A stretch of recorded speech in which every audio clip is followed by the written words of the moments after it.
మనసుకి పెళ్ళంటే అతిథులెవ్వరు రారమ్మా.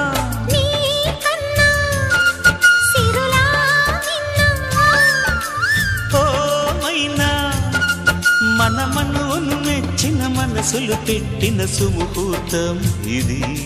మధువై రానా మరి కిల కిల నవ్వే కోయిల కోసం వచ్చింది మధుమాసం.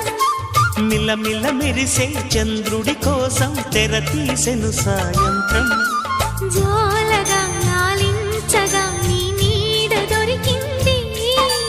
కమ్మగా కలలీయగా నీ తోడు నాకుంది. ఎదవిల్లును వంచిన వాడే ఈ రాముడు అన్నది మనసే. కుడి తలుపులు తీయక ముందే